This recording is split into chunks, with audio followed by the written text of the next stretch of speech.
Good morning, good afternoon, good evening, however you're watching, wherever you're watching, however you listen, wherever you listen. It's the Bet Online Salute to Troy podcast, and the tripod is here. The tripod is back, and ladies and gentlemen, pay close attention. It looks like we're going to get 3 bearded bandits.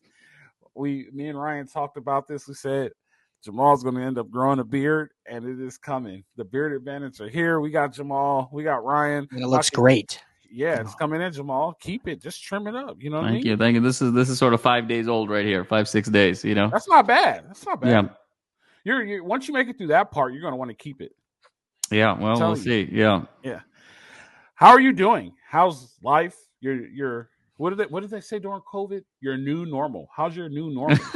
Oh, very, very Gen Z of you, Coach. That's a great phrase right there. I love that. Oh man, doing well, guys. Enjoying the bliss of fatherhood, as both of you can certainly relate to.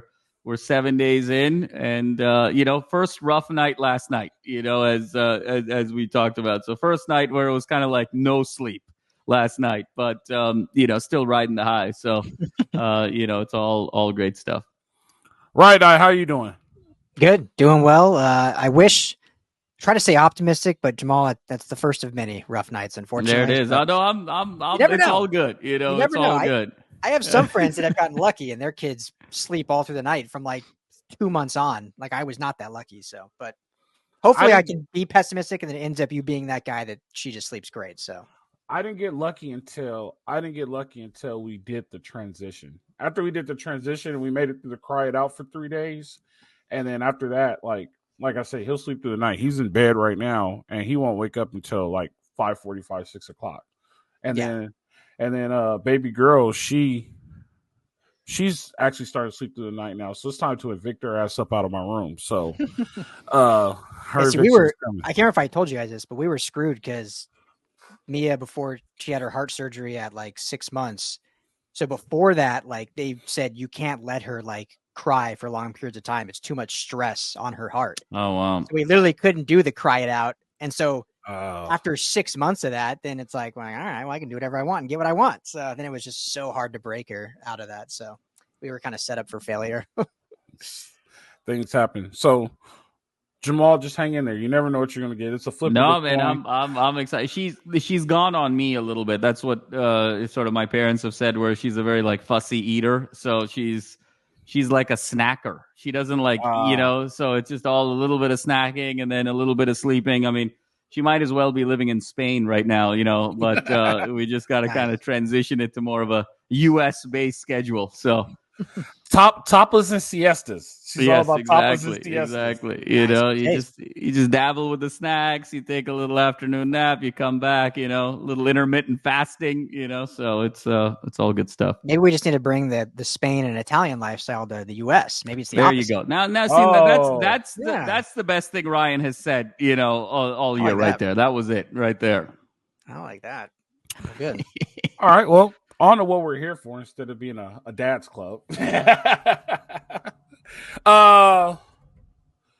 Trojans head to land of 1,000 Lakes, former home of the Los Angeles Lakers, just in case people didn't know that. That's why they're called the Lakers. Little tidbit. Fun fact. Play the Minnesota Golden Gophers. And we were talking offline, and I feel like the Minnesota Golden Gophers is SC's new Oregon State, Arizona State, right? And when I say that, I say it as a part of they're not the best team in the world. They're not everybody that the national media is going to talk about, and a lot of people sleep on them, but they're a very tough team to beat. You're going to leave with a black eye, right? And those games are good for people, and I'm going to mention the phrase that I like to mention, and the madman hates when I say this. This is going to be a true battle test that we're probably going to go through here. And when I say battle test, I mean... Why would I hate that? Because every time I say, you're like, they haven't been battle tested. They played Arizona. They played Arizona State. And these are the games I say this is a battle test because you're going to get a punch in the mouth from an unexpected competitor. And the question is, how are you going to react and how are you going to come through it? PJ Fleck does a very good job coaching. I'm a big PJ Fleck fan. I think what he's put together there is very good. I'm pretty sure Jamal and Thrill hate PJ Fleck at this moment, but I think that he has put together a very good squad. The question is, are they good enough to compete with SC? Testing wise, I will say this before I kick it around to you guys. Testing wise, this is a very big test for USC. You know what I mean? This is a test to show, are they an elite talent? Are they just better than the average? Are they above average? Are they very good? Or are they superior? This is one of those games that you have to prove. They come out, they drop 42. This is a Utah State game. It's like, all right, we need to start talking about these dudes being at the top tier. Or they come out and they leave and they covered 31-16 like they did against Wisconsin. It's like, okay, they're a very good team. It's a dogfight. They're just above average, right? They lose. This is a different conversation we have to have. But these are the things we have to look at. This is a very good measuring stick game for the Trojans. I'll go to Madman. Madman, what are your thoughts about the games this week? Yeah, Coach, it's an interesting game. I think that Minnesota, it's maybe perhaps the most unknown or weird sort of preparation for a game that USC may have this season. When you just look at Minnesota's body of work over 5 games, they sort of had the first game of the season. They lost 19-17 to North Carolina. North Carolina ended up losing 70-50 at home to James Madison. So, what does that mean? Of only scoring 17, only giving up 19 to a team like that.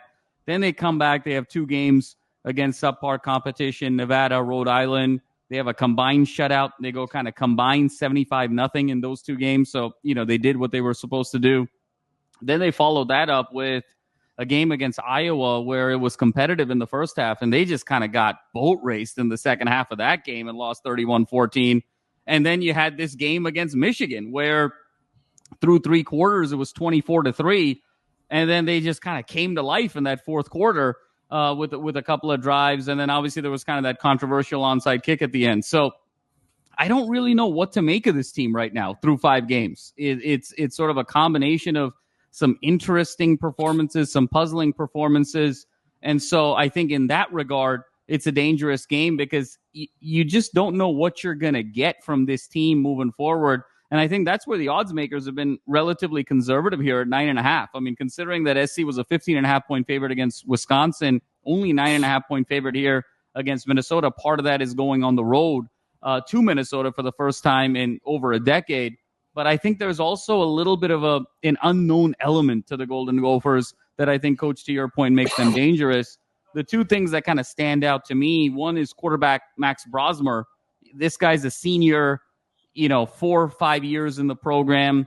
He's off to a little bit of a slow start this year, but he's coming off of back-to-back 3,000-yard seasons over the last 2 years, back-to-back seasons of 25-plus touchdowns. So you've got a guy very experienced in this system that certainly is capable of playing really well over a 4-quarter period if given the right circumstances. And then they've got a bell cow in Darius Jackson, their lead running back, 215 pounds. Again, one of those bigger Big Ten backs, 260 yards, 5 touchdowns on the course of the season. So I think it's going to be a little bit more of the same of kind of ground and pound and then play action with Brosmer to some of his outside weapons like Jackson and Spencer. But we just haven't seen Minnesota put a whole game together, maybe even a whole half together over the course of this season. So there's a lot of unknown. And I think this is one of those games where if you're USC, you want to come in with the right mentality.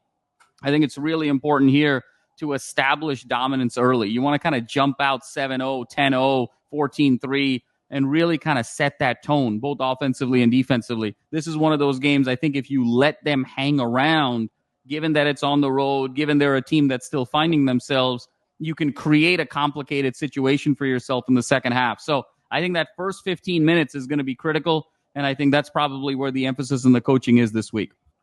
I will say this, and I'm going to drop a crazy informative stat on you real quick. In fact, let's just do a little quiz. If you were to guess total defense for the Trojans, where do you think they rank nationally for total defense? Were they 32nd? I hate you, Jamal. How do you hit it right on the head? They're 32nd, yeah. Which is probably which is a what?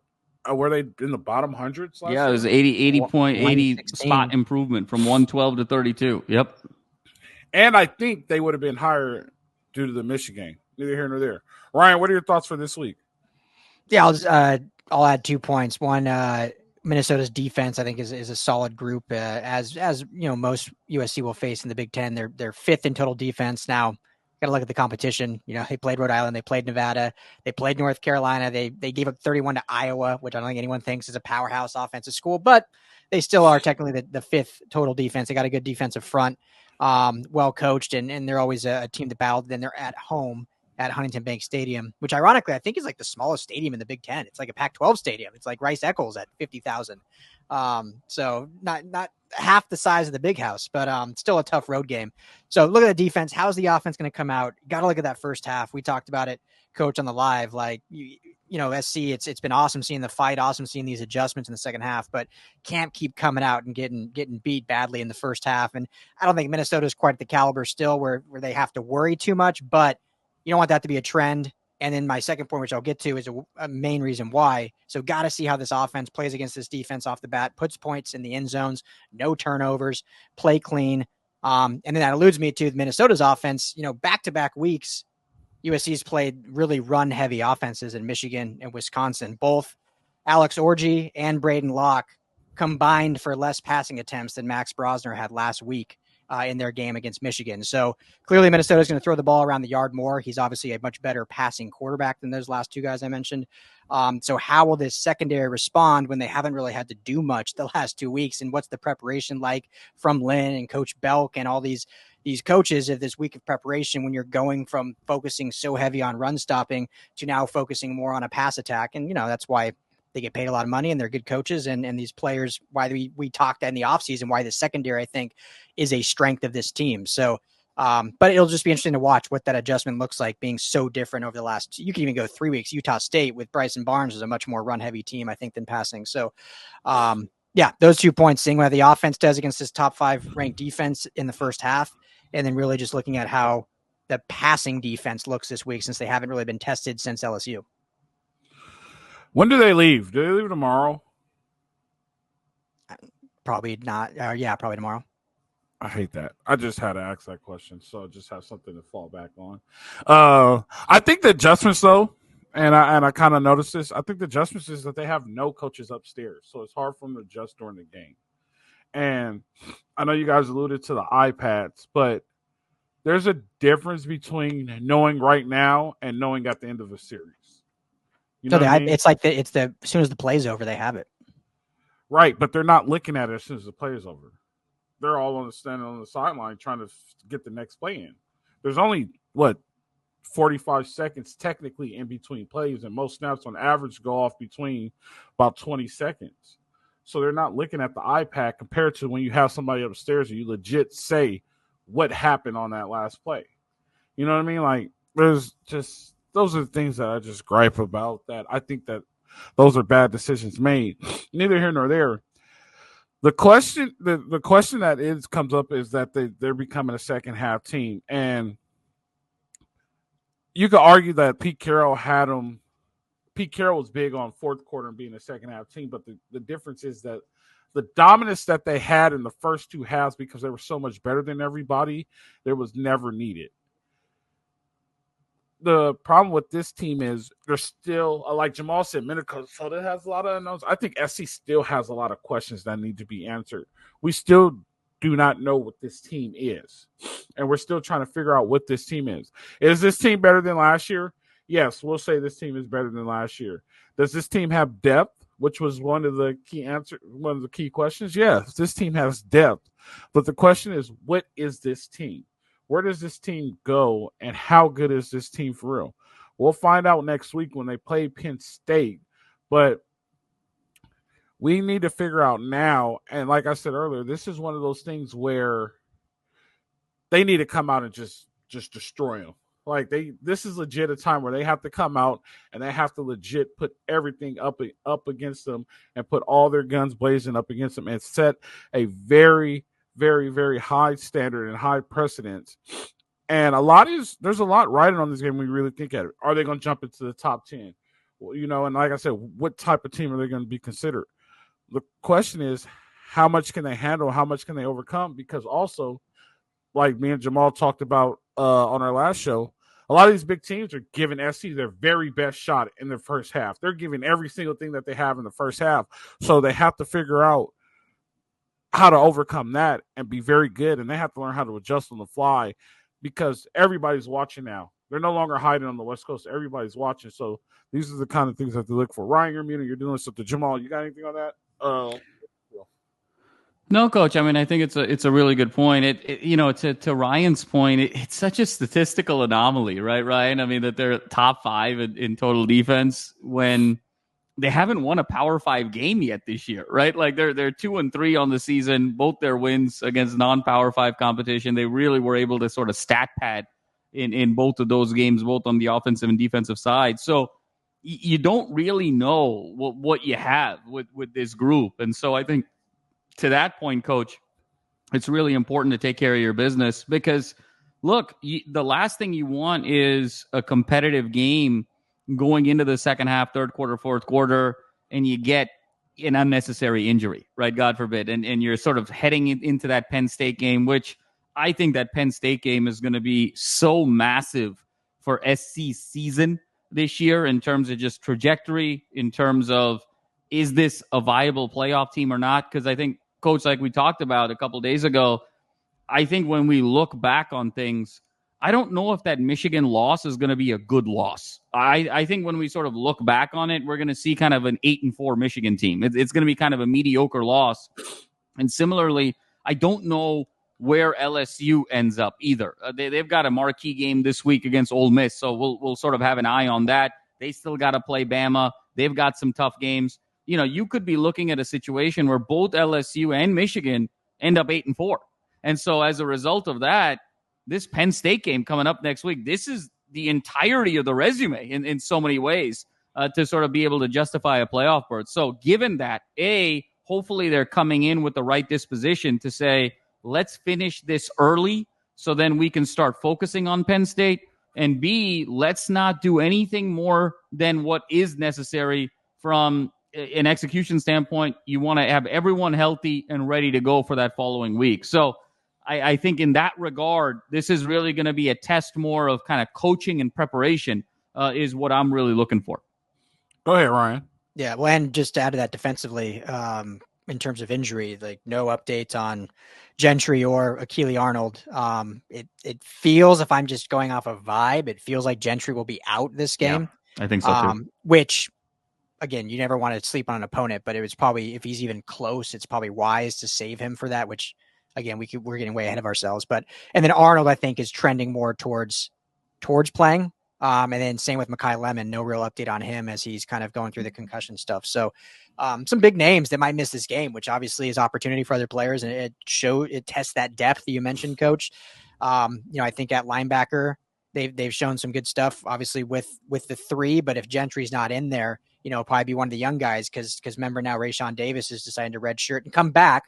I think his decision, obviously very different than Bear Alexander's, his dad coming out and saying, like, we want another year with Coach Entz. So I think that was actually a good decision, but that means it's probably going to be one of the young freshmen that might be getting reps if Cobb or Mascarenas Arnold need breathers or whatnot. So got to look at that in depth. I think they got good depth at safety. And I should mention that's the reason why Anthony Beavers has moved to the linebacker room officially, I think, as opposed to more that hybrid safety. So he's also a linebacker threat there as well. So, you got to look at the health. I mean, guys, yeah, you want to look at Penn State, but obviously you got to get through this game first and not sleep on this Gophers team, who I think is well coached, as you guys both said, by PJ Fleck. I know Gopher fans, similar to how when we talked to Wisconsin last week, like they're up and down about their coach, but seeing where that program is, I think Fleck is an overall good coach. They just, they need to stack things, but they play hard in every game, which USC can't sleep on. Ryan, correct me if I'm wrong. Anthony Beavers is a sophomore or a junior? Junior, I think. Let me double check though. I wish he had one more year because didn't he lead the team in tackles in the Holiday Bowl? He had a great game, but I think Jaylin Smith led. He did. Jaylin Smith led them. Yep. Then it was like Beavers that was right. No, Beavers was up there though for sure. Yeah, I think Beavers had a great game. He's a redshirt junior. Oh, So he's got one more year if he wants it. Technically, he may have 2 if he gets the COVID year. I think COVID years are over with now. I think last year was the last. I think. Oh, last year was the last class that got the COVID year. I think. Okay. The reason why I said that is because just touch on that Beavers thing, Rick, and I completely forgot. We also had a commitment too, so we completely botched that. We should let the show with that. Sorry, guys. I think Anthony Beavers can have a successful career in the NFL as a linebacker. The way the game has changed, he's long, he's rangy. I don't think there will be a difference in size with Gentry because Gentry has a long wingspan and Gentry's like 7'9". But I think Beavers and Gentry play similar to each other. And it's a plus now because Beavers can also cover. And so by him covering, you put yourself in a little bit situation in third downs or those pass downs. I think that move is pretty good. I wish so. He's a redshirt junior, so he has one more year next year. So he has a chance to come back and probably be a starter at that spot and give him a chance to get drafted middle rounds, like 3rd through 5 maybe, and stick on a squad and have a good, successful career. And that helps us out tremendously on defense and especially scheme-wise. You know what I mean? I don't think anybody would be able to block him coming off the edge once he learns how to do it. That's the key word, once he learns how to do it. Like, you can't just run off the edge. There's a little bit of technique. Not a little bit. There's some technique to it. But I think that's a good move, and that just shows the depth. It kind of gives like a Dodgers vibe to it, how all these dudes could play different positions and have a chance to be successful at it. You know what I mean? Creating depth that way. So I kind of like that move that they made. So I saw that earlier too. And I think that move is very good. I feel like when we did our depth chart show, I said that's the guy we should move to linebacker. I could be wrong. I did, Jamal? Yeah, I remember you saying that. Yeah, so they are watching. They are listening. What up, Coach Henny? So, no, I think that's a very good spot for him because he was a team captain without even playing last week, really. Yeah, because of his speed and because of his way he could cover. It expands the defense a little bit more. I feel safer with him in coverage than I do in Gentry. How do you guys feel about that move? That's a good transition, Ryan. What we would do without you? How do you guys feel about the Beavers move? We'll start with Jamal and then we'll go back to Ryan. Yeah, I really like it. I mean, again, there's the depth at linebacker, right, moving forward after this season is, a question. And obviously, we've done a nice job with the recruiting, but you want to be able to build that pipeline. I think what's often lost in translation is not just that the 3 top linebackers are all leaving next year, but if 8 of the top 9 tacklers on USC's team are all leaving after this year, so there's going to be a significant amount of turnover on that defensive side. So you definitely want the opportunity to have guys kind of slot in. And, Gentry and Cobb and Mascarenas-Arnold have been so good this year that I think the opportunity, for Beavers to kind of get some tutelage under those guys, number one, and understand how well to do that position in this particular D'Anton Lynn scheme, I think is really a strength, and then be able to kind of come back and take that learning and then activate it with potentially a Rayshawn Davis and some of the other recruits. So I really like it. I think, we've talked a lot about how deep this secondary room is. And is there even room for more guys? You're sort of at 11, 12, 13 deep at times. So to move Beavers to linebacker where he can make a bigger impact and his sort of body type is more conducive to the position, I think is a really nice opportunity. Yeah. You're muted, Coach, but I was about to say, Ryan, go ahead, but I couldn't get. That's like at work, like when you're in a meeting. Oh, I need to unmute. Go ahead, Ryan. Yeah, I don't need to add much more. I think you guys said it, but yeah, he seems like obviously, like I said, he was a team captain last week, and he's not even a starter. So I think that says what his teammates, what his coaches think about him. Obviously versatile, does everything right in practice. Both Dan Lynn and Lincoln Riley talked about him of just being a guy that players look up to. Everyone absolutely loves because of the way he practices, the way he prepares, and whatnot. So, I think it's a good move. 6'1", 215. So he's got kind of that prototypical linebacker size. Maybe the elite ones are a little taller, but at the college level, he can for sure play well at 6'1", and certainly has the frame at 215, but has, like you said, more speed and coverage ability, which in today's college game, but certainly in the NFL too, like gone are the days of the old school run stuffing linebacker. Like, you got to be able to cover and move side to sideline. So he can really make a name for himself as he's able to get some reps. And this could be a week, like we said, if Gentry is out, he could certainly get some actual big game time reps this week, which I'd love to see. So I think it's a good move. You have the ability to move him back if need to, God forbid any injuries happen, but it makes sense with where that linebacker room's at. And hopefully he'll be back next year. Cause as you guys said, losing all 3 starters at that spot. So him and Rayshawn Davis with a couple sophomores and a couple freshmen next year, but we'll get to that in a year. Yeah. We'll stay on you. We'll go to our LAFB recruiting expert. The bat signal is out. It rang across all of social media. It's going to make our Sooner fans upset because of the flip. We got a commitment in, or let's go to our recruiting expert, LAFB recruiting expert, Ryan Dyru. Ryan, tell us about that commitment. Yeah, Floyd Boucard, Canadian, but he lives in Florida, plays out of Miami Central, down there, defensive lineman, 6'3", 215. So, nice prototypical interior nose tackle size. Official visit in June. I think we talked about him after that visit. It was the big weekend when everyone was out in June. And the sentiment was he was looking to commit then. I mean, it was real high, good visit. I think we even talked on the show, like he might be one of the ones that the bat signals was for. Ended up committing to Oklahoma in July. And then I always mix but a week or two ago, decommitted from Oklahoma. And then now officially committed to SC today and shut down his recruitment. Officially said, like, this is it. Recruitment shut down. I think he was maybe going to have another visit, turn that down.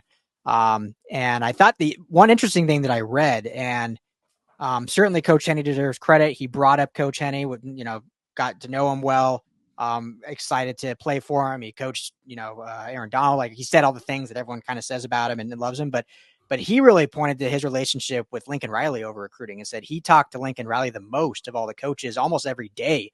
Once he committed to Oklahoma, him and Lincoln Riley were like on speed dial talking all the time. So I thought that was really cool because we know Lincoln Riley is a good recruiter, but obviously on the defensive side, he's not a guy that gets talked about because he's the offensive QB guru. But here he is going after this 3-star, 4-star on some sites defensive lineman, and he was the main guy pushing for him to get across the finish line. So I thought that was cool for all those, especially it fit even better, guys, that it was an Oklahoma flip, considering Oklahoma says Lincoln Riley doesn't care about defense. And here he was going all in on a defensive player in the trenches. What do you got, Matt, man? No, not too much more to add. I think it shows that, Lincoln Riley, it still matters. The narrative, of him leaving Oklahoma, so much has been made about the Oklahoma fans' reaction to Lincoln Riley leaving, but we've rarely talked about how Lincoln Riley has felt about that reaction. And so when you hear about things like this, it shows there's still a fire there, and it's still kind of TBD who ends up winning that transaction.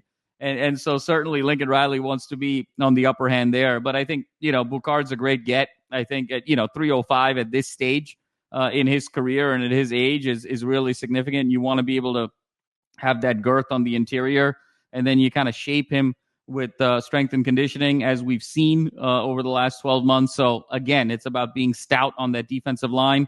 And so I think this is a great get. And I think Lincoln Riley's starting to understand the value of not just edge presence, but, interior linemen. And I think this behavior also sort of complements a little bit of what he said earlier in the week about Big Ten officiating. And Coach, we talked about this a couple of days ago where he said, look, they call it a much looser game than they did in the Pac-12. Now it's our job to adjust and be more physical. So I think there's sort of a mentality of that the rest of this season, but also in terms of your recruiting, in terms of how can you get guys that just naturally are more physical and can play that style in a more comprehensive fashion. So all great things all around. So 24/7 hasn't. So when it came around, and correct me if I'm wrong, when it came out, it said he was a 4-star recruit, right? This guy's a 4-star.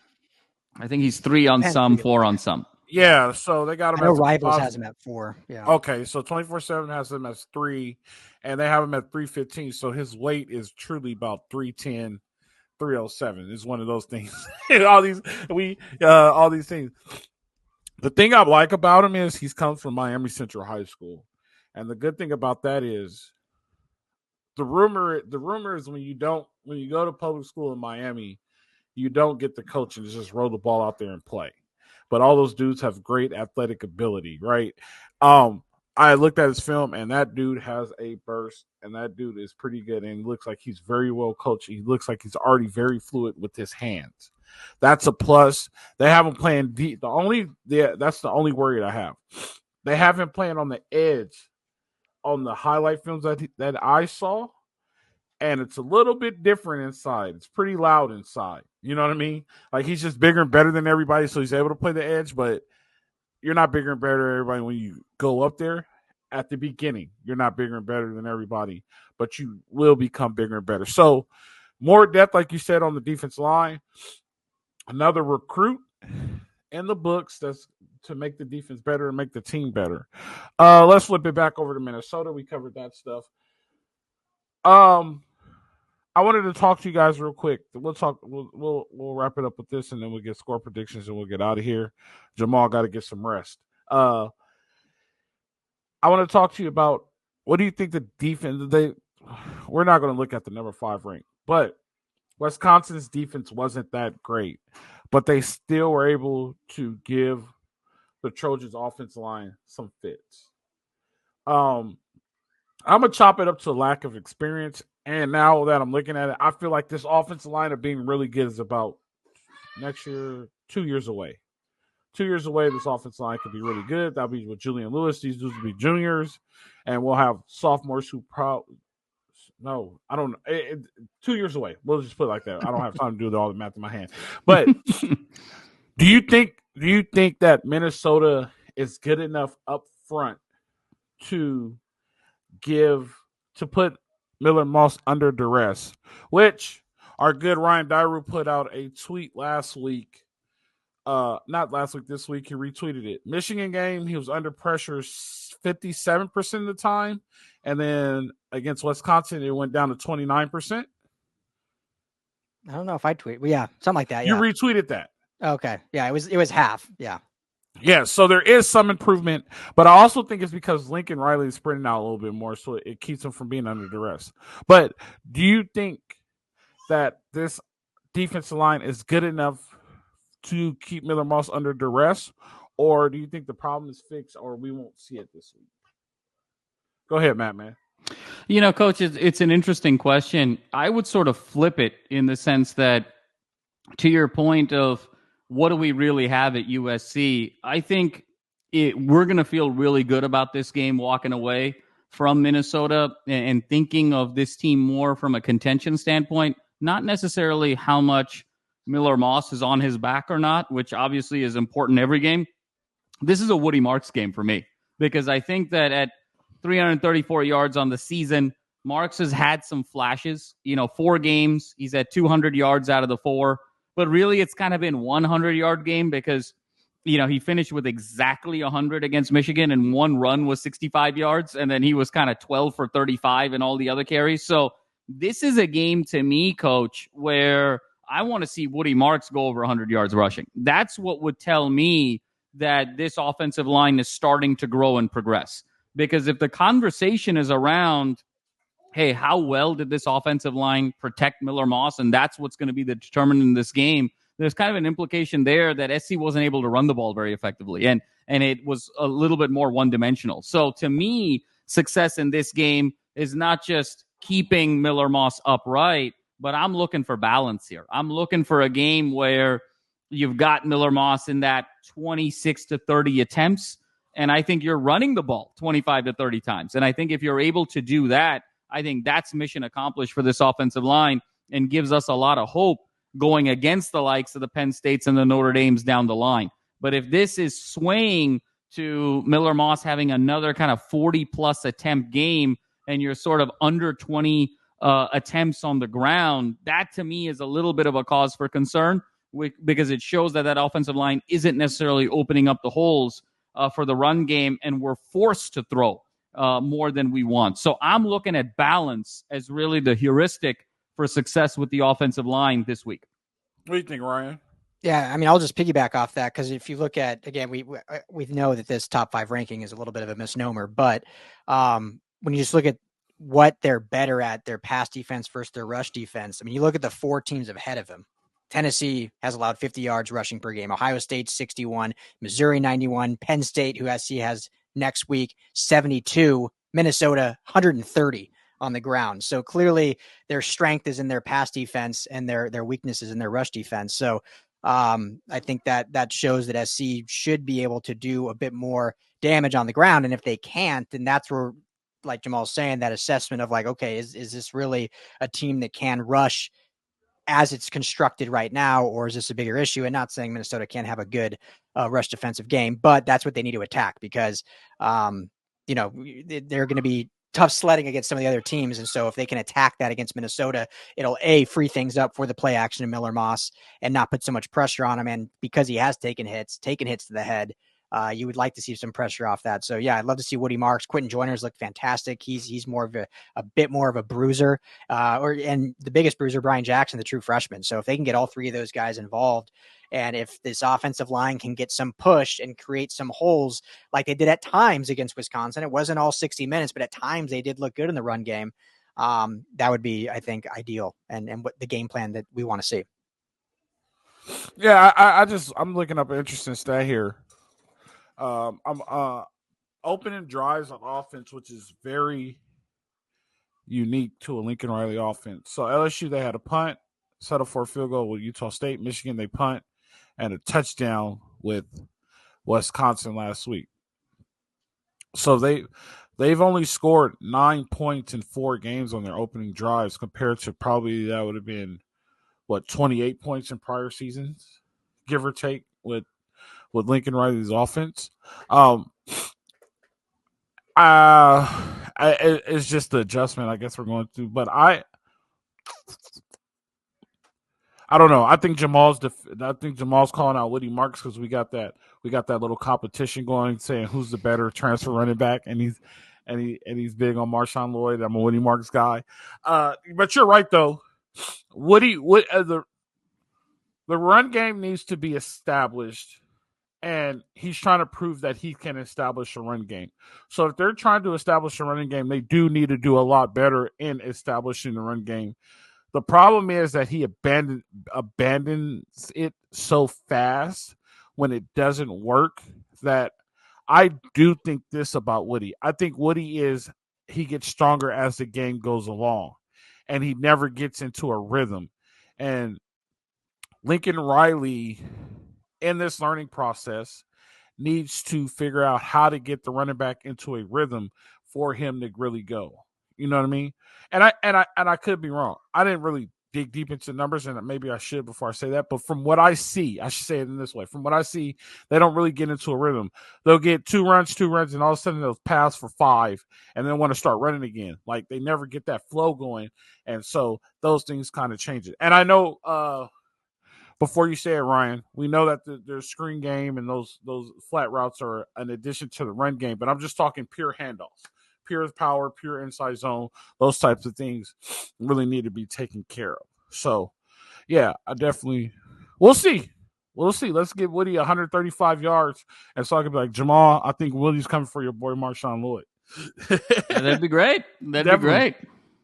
Let's throw it around the horn real quick. Let's get it out of here so we can get Jamal to get him a little cat nap just in case he's in store to work the night shift tonight. Let's get final scores. Opening lines 9.5. We know the Trojans don't travel very well. That 9.5 sits right with me. Ryan, what do you think the score is going to be? Yeah, I think being on the road always changes things a little bit. Haven't played this team since 2011. Only 8 matchups, guys, with Minnesota. 6-1-1 the Trojans are against Minnesota. But I think you go on the road. It's always a little different atmosphere, new stadium, new environment that none of these players have played in before. It's not like going to a team you played. So I think there'll be some of that, some sluggishness. Hopefully they bounce out of it quicker in the first half. But I do think they win by 10. Last week, what did I say? 31-14 over Wisconsin. I think they get to 30 again, pull away in the fourth quarter. So I'll go 35-17. I think Brosmer will have a better game because they throw it a bit more, but I'll go 35-17. Man, what do you got here? Yeah, I think similar. I think it'll be important to sort of have that balance to keep Minnesota, guessing and play honest defensively. And I think that, if they're able to do that, and again, get out in front, right? I mean, the challenge with not so much from a preparation standpoint, but the challenges with some of these bigger more physical Big Ten teams is when you fall behind, you're allowing them to play at their pace and their tempo. They can keep running the ball. They can keep chewing clock. They can keep leveraging play action in the short passing game. They don't have that pressure of needing to go vertical, needing to score quickly. You saw how quickly the game changed when SC was able to get a couple drives in a row. And the moment Wisconsin fell behind last week, the floodgates really opened in terms of turnovers and some erratic plays. So that's why it's so important to kind of get out in front. I think Minnesota will stay close for a while. Ultimately, though, SC pulls away. I think it's going to be 34-20. The final, we'll have a couple field goals here from the special teams and 34-20 heading into Penn State week. I'm going to be optimistic, and the Trojans going to roll into Penn State feeling good. I see 35-10. Love it. Yeah. Okay. All of us have 35, 35, 34. So high-scoring game. 35-10, optimistic. They're going to roll into Penn State feeling good, healthy, get all their starters back that they need to get back. Hopefully, Kurt Herbstreit, Reese Davis, Desmond Howard, Pat McAfee, Nick Saban, and Lee Corso are sitting in University Quad doing their show on the 12th. It's close to see. I feel like, they're in Cal this week. I don't know how they pick Cal in Miami. That makes no sense to me, but it's either Cal, one of the 5 schools that has yet to host a game day until Saturday. So really, yes, that's what Coach, really, it doesn't make sense because Aaron Rodgers years they should have been up there because those teams are pretty good. But Saban had quite the line. He's like, man, this is the most Cal has been relevant in football since Aaron Rodgers' pro day. So yeah, so true. And they had Jared Goff after that. Yeah, that's true. And they have some good running backs. Oh yeah, yeah. Javid Best. Yep. Marshawn Lynch. Totally. JJ. Yeah, his name was JJ Arrington, right? Yeah, JJ Arrington. Yep. JJ Arrington. Forsett. Yeah. Oh no, it's either us or Oregon and Ohio State. It has to be Penn State, USC, or Oregon and Ohio State. No. Also Texas, Oklahoma. But Texas, Oklahoma is not. It should be the two you said first, not because we're biased, but because Texas and Oklahoma play every year, and these are like new matchups. Like USC Penn State, it's like so. Obviously, we'll see it more, but those are just newfound rivalries. Whereas Red River rivalry is one of the great rivalries, but it's every year. So does Big Noon kickoff there has been times where Big Noon kickoff and college games has been in the same place at the same time, right? Mm-hmm. Yeah. Yeah. But Big Noon is only there when they're broadcasting the 9 a.m. game. So like they were at USC Colorado because SC was the 9 a.m. That was the 9 a.m. game on Fox. I got you. Okay. Hard for me to fathom that it won't be Ohio State, Oregon. I mean, you're talking about a potential, certainly a top 10 matchup, or maybe even a top 5 matchup there, so that feels like the one. It's crazy because it could be what 1 versus 5 Ohio State, Oregon, and then 6 versus 8 Penn State, USC. Yeah. Yeah. That's unfortunate. It's also who gets the game too. CBS has it already. The Penn State. Oh, they do already have the Penn State. I think they already announced it, right? It's a 12:30. That was a miss. It would have been great to have that one 5 p.m. at the Collie. The school doesn't control it. The TV. I know, but I'm saying that was a miss by the network. They don't do any 5 o'clock games on CBS. I'm not. I mean, it doesn't. I mean, I'm saying it doesn't have to sort of be. Oh, it could even have been 8 p.m. Frankly. Yeah, you're saying that CBS needs to start doing their games at the right time. Yeah, 12:30. Nighttime at the Collie. That's when the big games are. Yeah, definitely. Well, gentlemen, it's been fun. We got another one coming up this Saturday. That's the good thing about football. You get a new week and a new opportunity to prove yourself. and shut everybody up from what happens last week. What have you done for me lately? We need the Trojans to be very impressive. A win probably puts them in the top 10. It's probably going to put them right at 10, maybe. We'll see how everything else falls out, but the win's going to put them right at 10, or they'll be in the top 10, and they're moving forward. We just got to keep progressing. Madman, Ryan, it's been a real one. Fans, it's been a real one. Thank you, everybody, for watching. It's the Bet Online Detroit podcast. Go to betonline.ag where the game starts. Go to Underdog Fantasy app, or UnderdogFantasy.com. Put in promo code USCLAFB, and you get a $100 match. It's been real, guys. You guys know how it goes. Live free. Fight on.